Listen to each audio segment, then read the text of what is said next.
Quebrantado fuiste, oh Jesús, por mi rebelión.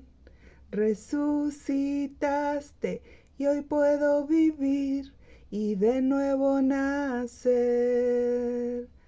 Cuánto me amaste al mundo, Dios. Cuánto te quiero enaltecer.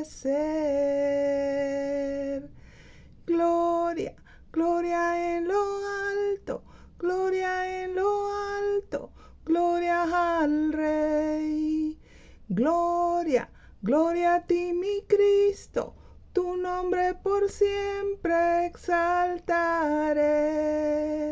Venciste al mundo pecador con tu gran amor.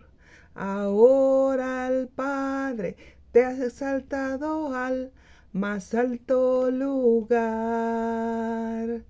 Gloria, gloria en lo alto, gloria en lo alto, gloria al Rey.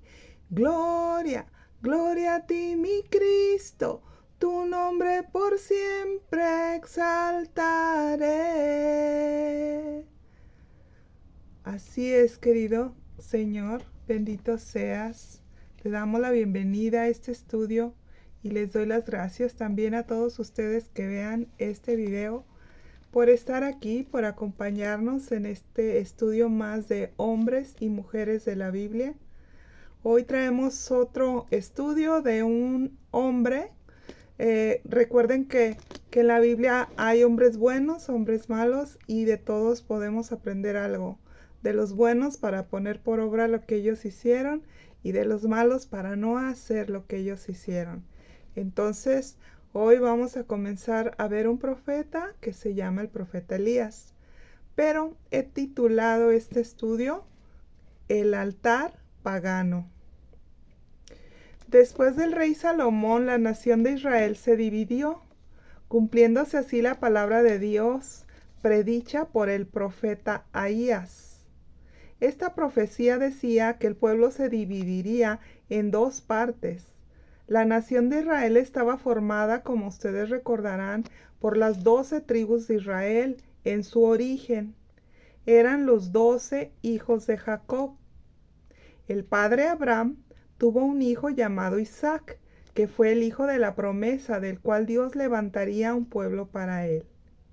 Isaac tuvo 2 hijos, Esaú y Jacob. Esaú se perdió en el mundo tras sus deseos carnales, pero Jacob valoró la promesa que Dios hizo a su abuelo Abraham en formar un pueblo para Dios. En eso consistió la primogenitura, y Jacob luchó con Dios por esa promesa, para que Dios lo bendijera. Y de la familia de Jacob nació el linaje de Israel, como pueblo bendito para Dios. Dios tomó a Israel como un pueblo, siendo en su origen los 12 hijos de Jacob, y al crecer y multiplicarse esas 12 familias que vivieron de esclavos en Egipto, se convirtieron en una nación que dice la Biblia que fueron más de 2 millones de hombres, sin contar a las mujeres y a los niños, los cuales rescató Dios de la esclavitud en Egipto. Dios dio leyes y mandamientos para un gobierno libre, pero el pecado corrompió a sus dirigentes y Dios tuvo que levantar profetas que les advirtieran de sus desviaciones. Al mismo tiempo que Dios les recordaba que vendría uno más grande que todos los reyes, sacerdotes y profetas que hubieran existido, que un día Él los iba a liberar del gobierno y de la esclavitud de este mundo. Ellos lo llamaron el Mesías. Y así el linaje de Dios perseveró en el mundo esperando al Mesías. Ese Mesías fue nuestro amado Señor Jesucristo. Las 12 tribus de Israel, por el pecado de Salomón, se dividió en 2 partes. 10 tribus se unieron a un hombre llamado Jeroboam, que levantaron como rey al norte de Jerusalén. Y éste formó un nuevo estado de gobierno que no respetó las leyes de Dios. Mientras que al sur, en Jerusalén, permaneció la tribu de Benjamín unida con la tribu de Judá, bajo el servicio de Roboam, hijo de Salomón, continuando con el linaje de David bajo las leyes de Dios. El pecado de idolatría de Salomón, aunque muy grave, no fue lo suficientemente grave para invalidar el pacto de Dios con David. Nadie puede impedir ni invalidar que Dios cumpla sus promesas a sus pactos con nosotros. Al parecer, Salomón se enteró de la profecía de Ahías y en lugar de arrepentirse de su pecado de idolatría, procuró frustrar la promesa de Dios matando a Jeroboam, su sucesor, por órdenes de Dios al profeta Ahías, y Jeroboam tuvo que huir al desierto hasta que Salomón murió. Pero no hay nada ni nadie que pueda contra nuestro Señor. Él es el más grande y todopoderoso. Nadie puede contraindicar algo que el Señor ya dijo, porque Él sabe por qué lo hace o por qué lo dice. Así, después de Salomón, su hijo Roboam se quedó al frente de la tribu de Judá y de Benjamín, que se hicieron una sola tribu hasta hoy llamada los judíos. Y las 10 tribus de Israel restantes salieron de Jerusalén y formaron su propia nación bajo el régimen de gobierno del rey Jeroboam, como lo había dicho el Señor. Pero Jeroboam hizo pecar al pueblo de Israel, levantando 2 ídolos y haciendo que el pueblo los adorara y subieran a ofrecer sacrificios. ¿Por qué lo hizo Jeroboam? Porque tuvo miedo que el pueblo de Israel siguiera yendo al templo de Dios que estaba en Jerusalén y podía traicionarlo dándole golpe de estado, quedándose bajo el gobierno de Roboam, hijo de Salomón. Y si así sucedía, lo mandarían matar como lo intentó Salomón el rey. Por eso Jeroboam hizo 2 becerros de oro y dijo al pueblo: ya no tienes que ir a Jerusalén a adorar a Dios. Aquí tienes a tus dioses que te sacaron de la tierra de Egipto, y puso un dios en Betel y otro dios en el territorio de Dan. Hizo también casas en lugares altos del territorio de la nación y levantó sacerdotes de entre el pueblo para que atendieran esos lugares de adoración, pasando por encima las leyes de Dios, que decían que solo de la tribu de Leví podían servir a Dios como sacerdotes. También Jeroboam hizo días festivos al mismo tiempo que los días que en Jerusalén se celebraban las fiestas solemnes, para que el pueblo no extrañara nada de los rituales que se acostumbraban a hacer en Jerusalén. Siglos atrás, los israelitas también habían fabricado ídolos de oro, hechos por Aarón, el hermano de Moisés. Y también habían proclamado diciendo: Israel, estos son tus dioses que te sacaron de la tierra de Egipto. Esto está en el libro de Éxodo, en el capítulo 32, versículo 4. Satanás rara vez cambia sus métodos.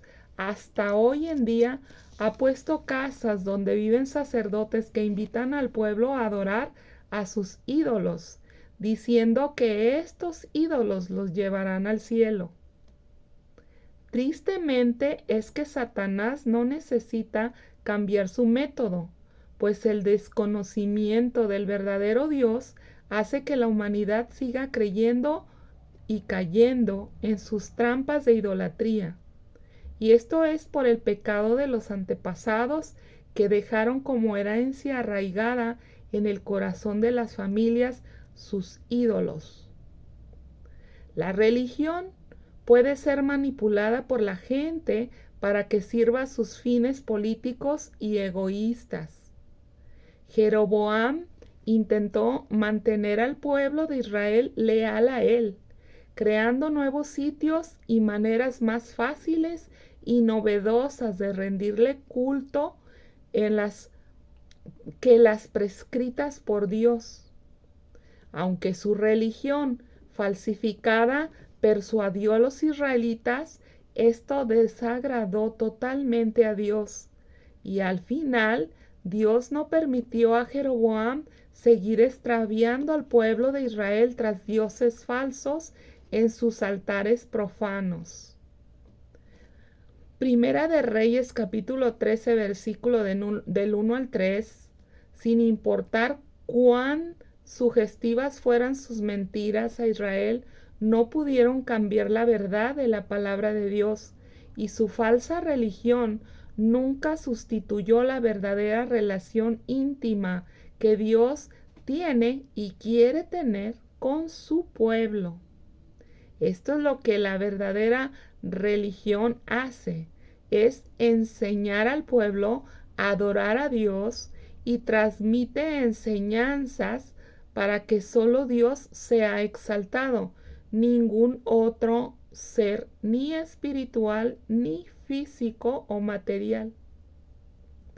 Nadie puede ser conocido y adorado, solamente Dios, no a ningún hombre. Por eso los cristianos no quitamos el Antiguo Testamento y estudiamos toda la Biblia para conocer y aprender de las historias de hombres y mujeres que no se desviaron tras los ídolos de este mundo. Muchos hombres y mujeres de Dios que no se conocen por nombre, pero que a través de la historia han dado su vida al servicio de Dios, como la mayoría de nosotros que servimos y obedecemos de una forma sencilla y humilde, pero fiel a su palabra desde el anonimato. Estamos seguros que Dios recuerda tanto nuestras obras como nuestros nombres, y un día recompensará por todo nuestro servicio desinteresado. Dios no solo revela nombres de personas que tendrían una situación crucial en el futuro de su pueblo, por ejemplo, como lo fue el rey Josías, que nació y vivió siglos más tarde y cumplió la profecía de romper el altar pagano de Jeroboam y los sacerdotes perversos de Israel. Cuando sabemos que hemos oído de parte del Señor, no podemos dejar que nadie nos convenza que Él ha cambiado de parecer, sin importar la fuente de cualquier presunta relación nueva fuera de la palabra de Dios. Recordemos siempre 1 de Corintios capítulo 11 versículo 14 y 15 que dice que el mismo Satanás se disfraza como ángeles de luz, así que no es extraño si también sus ministros se disfracen como ministros de justicia, cuyo fin será conforme a sus obras. Jeroboam no se apartó de sus malas obras y volvió a levantar sacerdotes en lugares altos para que gobernaran al pueblo, sin sentir remordimiento por las consecuencias desagradables del pecado. No es lo mismo que arrepentirse del pecado. Primera de Reyes 13:6. El hombre que reprendido por el Señor no hace caso, de repente será quebrantado por el Señor mismo, y no habrá para él medicina. Esto está en Proverbios capítulo 29, versículo 1. Aunque Dios enviaba profetas a Jeroboam para que se arrepintiera, él siguió levantando a sus servicios sacerdotes. Jeroboam pudo haber establecido un linaje real y duradero si hubiera decidido obedecer al Señor en lugar de ser rebelde, y trajo sobre su familia una maldición letal. Murió Jeroboam y reinó en su lugar su hijo Nadab. Si estamos viendo aquí, chicos, algo muy importante. Jeroboam, en primer lugar, prohibió que fueran las personas al pueblo de Jerusalén, astutamente poniéndoles otros lugares, otros altares, para que fueran a adorar ahí. Le ofreció otros ídolos al pueblo. Pero no solo eso, no se arrepentía cuanto profeta iba y le decía que estaba mal, porque estaba haciendo que la gente lo buscara a él y no a Dios. Él estaba haciéndose también un ídolo a él mismo para la gente y no conduciendo a la gente hacia Dios. Eso es muy peligroso y eso es lo que toda persona, ministro del Señor, debemos cuidar. Que no nos vean a nosotros las personas como los dadores de todas las maravillas que Dios hace, sino que volvamos nuestros ojos hacia Dios y que encaminemos a las personas hacia Dios para que ellos adoren a Dios, conozcan a Dios y tengan una relación personal con Dios como nosotros la comenzamos a tener desde que conocimos a Cristo. Porque a través de los años vamos desarrollando esa relación personal con el Señor, y realmente el Señor eso es lo que ha querido siempre para todo su pueblo. Que sea dirigido por el Espíritu Santo, que sea conocido por las personas personalmente, que ellos lo busquen personalmente cuando tengan una situación difícil. No que busquen al pastor, no que busquen a los ministros, que busquen a Dios directamente. Eso es lo que siempre ha querido Dios. Pero Jeroboam hasta les puso casas, les puso sacerdotes del mismo pueblo, personas que se corrompieron, personas que por no seguir la palabra de Dios, el pueblo se desenfrena, se corrompe, porque se necesita la protección de la obediencia a la palabra para que las personas puedan caminar en el camino verdadero que es Cristo. Sí.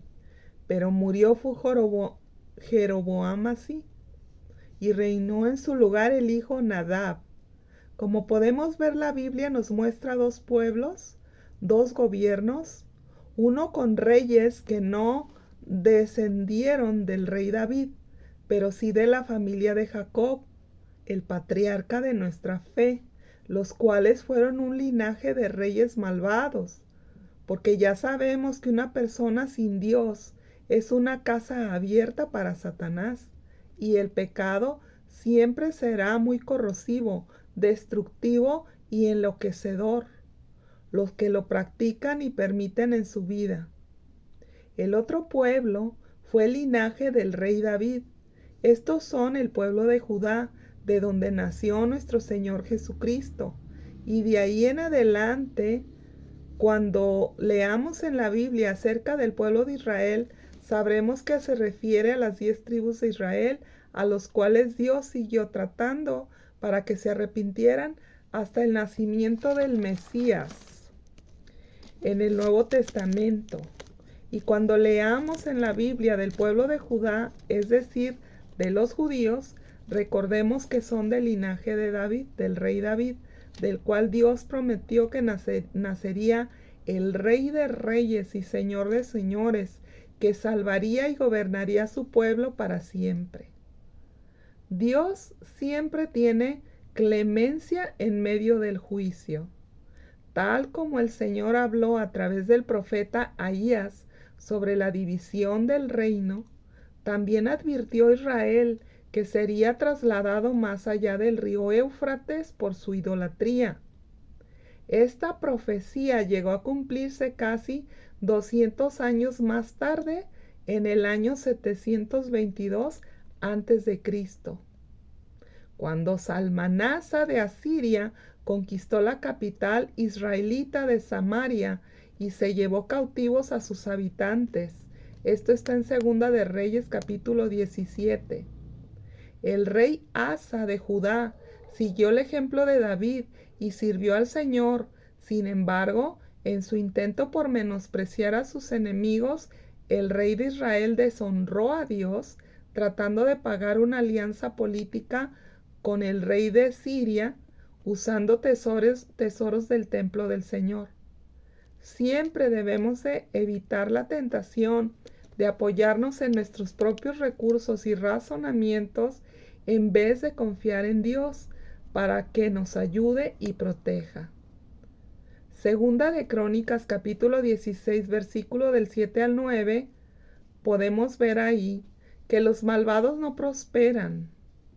A veces Dios permite que estos hombres duren muchos años y otras veces los juzga muy rápido, como fue el caso del perverso rey Sin, que duró su reinado por 7 días. Dios es soberano, solo Él es el que quita reyes y pone reyes. Esto nos lo dice Daniel capítulo 2 versículo 21. Aunque el rey Acab hizo lo malo más que todos sus predecesores, Dios le permitió reinar 22 años a este rey Acab. Sin embargo, nunca se debe de confundir la paciencia de Dios con la indulgencia o la indiferencia. Jeremías capítulo 5 nos lo muestra en el versículo 12 al 17. Y también Sofonías capítulo 1 versículo 12. Hebreos 9:27 nos enseña que está establecido por nuestro Señor Creador de todo el universo que el hombre viva en esta tierra una sola vez y después el juicio. Esto quiere decir que tenemos una sola vida para conocer a Dios y decidir a quién le pertenecemos, si a Dios o al mundo. Los que elegimos seguir a Dios, aceptamos su gobierno que está escrito por medio de su palabra, que es la Biblia, y Jesucristo, que es la palabra de Dios viviente. Aceptamos que Jesucristo nos gobierne nuestras vidas creyendo en Él, para que nos salve de las artimañas de Satanás y de este mundo que nos lleva al pecado y a la muerte y condenación eterna. Jesucristo bendito es la puerta, Él es el camino a la vida eterna, que nos lleva seguros y directos al Padre, creador de todo el universo y de todo lo que existe. Pero los que deciden seguir este mundo con sus atractivos y sus religiones que los gobiernan y no le entregan su vida a Jesús, el Hijo de Dios, tendrán que ser juzgados al final de sus vidas según sus obras y como enemigos de Dios, porque el que es amigo del mundo se convierte en enemigo de Dios. Lo dice la palabra en el libro de Santiago capítulo 4 versículo 4. En esta historia de reyes buenos y malos, dentro del pueblo de Israel, vemos a Dios siempre levantando profetas para marcar a su pueblo el camino y declarando sus pecados para que se arrepientan. En el tiempo del rey Acab y su malvada esposa Jezabel, Dios levantó a un profeta llamado Elías. El nombre de Elías significa Dios es Jehová. Jehová significa el Señor. Entonces Dios es el Señor. Eso es lo que significa Elías. Elías es considerado uno de los más grandes profetas de todos los tiempos. Elías Tisbita vivió en Galad y un día Dios le mandó a decir al rey Acab por boca del profeta Elías que no habría lluvia ni rocío en años, si no es por su palabra. Imagínense la autoridad que Dios desató sobre Elías para poder confrontar a aquel malvado rey Acab y tener la seguridad que Dios lo respaldaría en su palabra. Y como lo dijo Elías, el cielo se cerraría y no habría más lluvia hasta que Dios le dijera a Elías que declarara la palabra para que el cielo se abriera de nuevo con la lluvia. La Biblia enseña que cualquier profeta puede decir supuestas palabras de parte de Dios, pero si la palabra del profeta no se cumplía, en aquel tiempo los mataban por mentir que Dios les había hablado o dado un mensaje para el pueblo. El Señor, después de dar este mensaje tan tremendo al rey Acab, ordenó a Elías que se fuera a esconder a un arroyo llamado Querit, que está frente al río Jordán. Elías fue guiado por Dios y en todo el profeta obedeció a su palabra. El arroyo de Querit fue su destino. Querit significa separación. Aunque Elías estaba dentro del territorio de Israel, Querit simbolizaba que Elías estaba separado de las impurezas que el pueblo tenía por su idolatría y demás pecados. Como creyentes, al igual que Elías, debemos de cuidar nuestra pureza, apartándonos de la idolatría y de toda inmundicia que este mundo practica. Como dijo Pablo, el apóstol de Jesucristo, estamos en el mundo, pero ya no pertenecemos a este mundo, porque no practicamos los pecados de este mundo. Para ello la Biblia nos enseña a cuidar nuestros pensamientos. Hay que revisar si lo que pensamos ofende a Dios, porque la Biblia nos enseña que la mente es el terreno de batalla donde Satanás usa para hacernos caer en pecado. Y así como los médicos nos enseñan que nuestro cuerpo físico es creado por lo que comemos, así también nuestro cuerpo espiritual es creado por lo que pensamos y lo que creemos. Por eso, la actividad demoníaca se enfoca mucho en robarnos la fe en Dios, implantando religiones y creencias que nada tienen que ver con lo que dice Dios en su palabra. Si Satanás logra desviar nuestra mente de Dios, permitiremos toda clase de pecados en nuestra vida, y esto desordena nuestras emociones y repercute en nuestro sistema físico, trayendo enfermedades psicosomáticas y sometiéndonos a las personas, enlazándonos con otras personas hacia el pecado contra Dios. Lo que pensamos un día se convierte en lo que creemos y luego lo hablamos y al final lo hacemos. Pensar, hablar y hacer van de la mano. Y cuando nuestros pensamientos y nuestras acciones no concuerdan con nuestras palabras, quiere decir que el enemigo ha dividido nuestro ser, que es formado por el espíritu, el alma y el cuerpo, y así no podemos ser efectivos servidores de Dios. Por eso es muy importante estudiar la palabra de Dios, porque con ella el Espíritu Santo desarrolla un blindaje bastante resistente a los dardos lanzados por Satanás para desviarnos del propósito divino para nuestras vidas. Porque quiero que sepan que todos tenemos un propósito divino dado por Dios desde antes de la fundación del mundo. Él ya nos había pensado, Él ya sabía cómo nos íbamos a llamar, en qué tiempo íbamos a nacer y para qué quería Él que nos iba a usar, o sea, el propósito por el cual Él nos creó. Y ese propósito es importante que lo lleguemos a cumplir. Y todo lo que Dios decretó para nuestra vida lo vamos a lograr. Nosotros poniendo la obediencia por primer lugar. Dios por eso pide una relación personal con Él, no una religión más en este mundo, sino un compromiso real con Dios en nuestro corazón. Y para ello ha dejado su palabra, que es la Biblia. Y por eso vino nuestro Señor Jesucristo, que es el Hijo de Dios, para salvarnos de este mundo y de sus pecados, del diablo y de la muerte y de la condenación eterna por el pecado. En esta historia de Elías Tisbita, Dios nos muestra que odia la idolatría y que tiene absoluto control del clima, de las aves y de todo lo que existe, porque Él es su creador.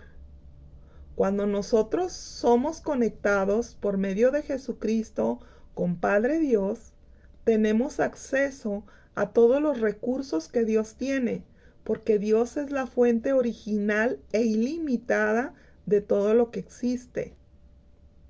¿Qué te falta? Lo que sea, Dios te lo puede dar. El Señor le dijo a su profeta Elías: beberás del agua del arroyo, y yo te mandaré cuervos para que te lleven de comer pan y carne. Así lo hizo Elías, y en la mañana y en la tarde puntualmente llegaban los cuervos y le llevaban pan y carne.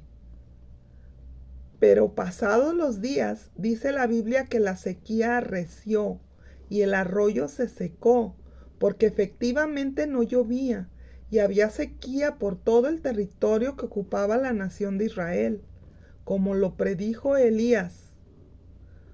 ¿Cuál fue la causa de la reprensión de Dios a esta nación? Principalmente la idolatría. La Biblia enseña que la idolatría trae pobreza a quienes la practican y muchas calamidades como enfermedades y muertes. Los teólogos sugieren que es muy probable que el profeta Elías estuvo en el arroyo de Querit por más de 2 años y después de este tiempo se secó el arroyo, indicando así que Dios le daba el tiempo para que partiera. Entonces Dios manda a Elías que fuera con una viuda en la región de Sidón para que morara allí. Y esta historia continuará. Así es, chicos hermosos.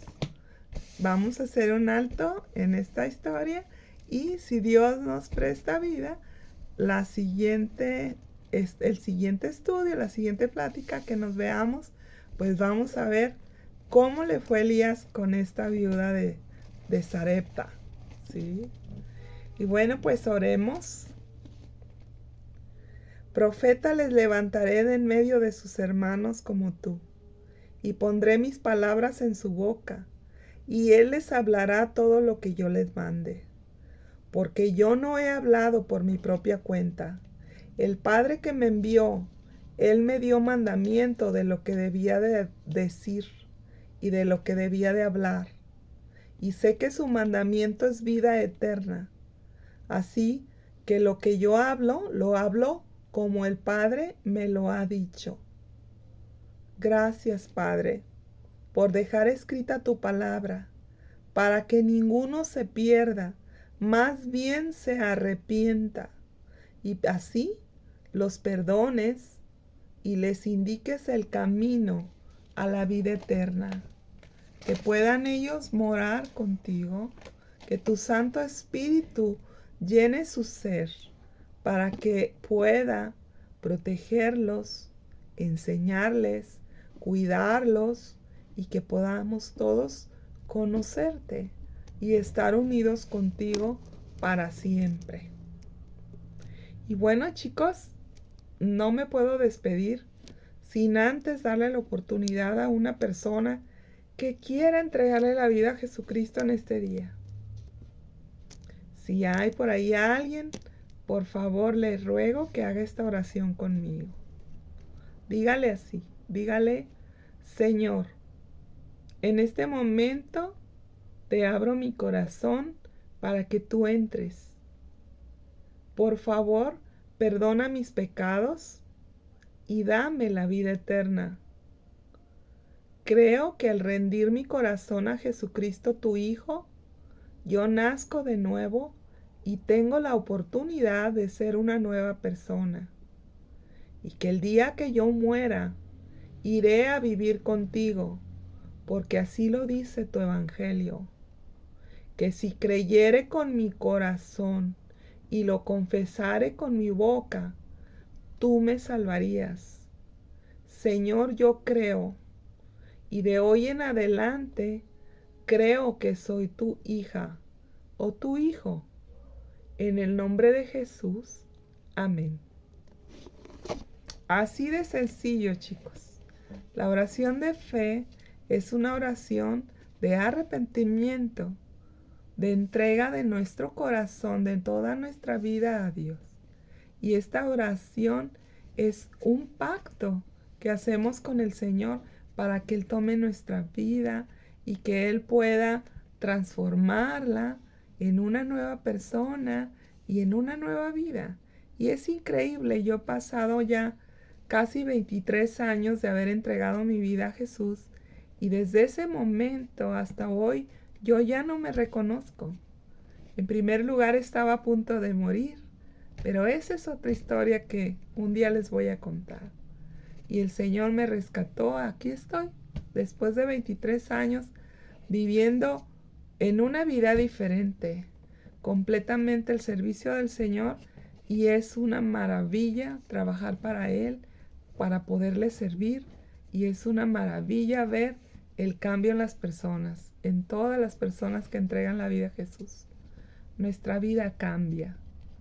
No quiere decir que dejemos de tener problemas, pero sí quiere decir que estamos acompañados, porque Dios dijo que no nos abandonaría ni nos dejaría, que estaría con nosotros hasta el fin del mundo. Y así lo hace, aunque tengamos los problemas del mundo, pero Él está con nosotros y nos ayuda a ser fuertes. A veces tenemos sabiduría para poderlos resolver lo mejor que podamos y seguir adelante. Siempre el Señor nos ayuda. A diferencia de los no creyentes, de los que no tienen a Jesús en su corazón. Esa es la única diferencia, ¿verdad? De que cómo quieres vivir tu vida en este planeta, con ayuda de Dios o solo. Esa es la diferencia. Yo decidí estar con ayuda del Señor y estoy muy contenta de mi decisión. Y no vuelvo atrás. Al contrario, seguimos hacia adelante al cumplir el propósito que Dios tiene con cada uno de nosotros desde antes de la fundación del mundo. Y bueno, que Dios los bendiga, que tengan una excelente semana y si Dios quiere, les hablo luego. Hasta pronto.